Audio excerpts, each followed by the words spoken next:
Hey, it's Clay, and this will be a video chart on ticker symbol ARLZ. We will take a look at the 30-minute time frame. Real quick, what do I mean by 30-minute in case maybe you're new to charts? Instead of each one of these candlesticks here representing 1 day's worth of price action, which is what you would normally see, each one represents 30 minutes. So while this here may look like several days worth of time, it's actually today's price action broken down into 30-minute time slices. I like to do this time frame. I think it's a good job of telling the quote-unquote story of the price, and then makes mapping out where levels of support and resistance a bit easier to see. I don't mean to state the obvious, but I will anyways. Very nice movement today, not only from a price action perspective, but you look down here at the volume, and by far the biggest volume this chart has had for quite a while. So a lot of eyeballs on this one, so let's map out some levels of support, and then we can talk areas of resistance. So the first level of support is what I would call the ideal level. I mean, if you say, hey, Clay, what would make this chart look the absolute strongest going forward? That would be if the price can stay up above this previous breakout point here at 45 cents. Now, don't get me wrong. If the price falls below 45, I'm not saying the entire chart's ruined or anything like that. But yeah, if the price can somehow manage to stay up above that area, that would certainly be a huge sign of power going forward.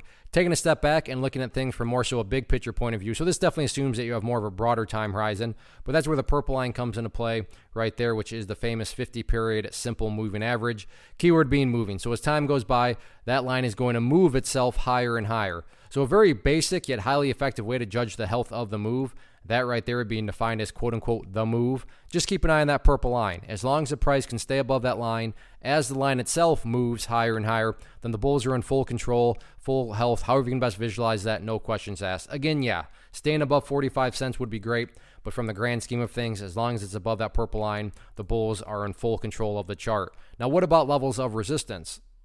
Two main levels stand out to me. First one, right here, kind of a more of a shorter term one right there at the 48-cent mark, and then after 48 cents, just where the party stopped today, and that was up around the 51-cent mark. So 48, 51 going to be those two key levels going into tomorrow. All in all, though, nice move the past couple of days, and as long as the price starts building higher bases and continues to build higher bases, then the overall trend will take care of itself, and part of quote-unquote taking care of itself is breaking levels of resistance. So focus on building higher lows and let the trend do its thing.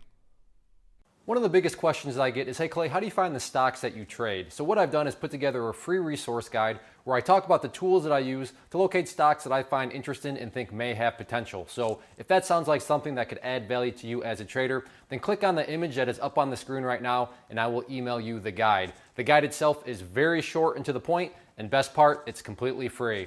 Thanks for watching the video. Let me know if you have any questions.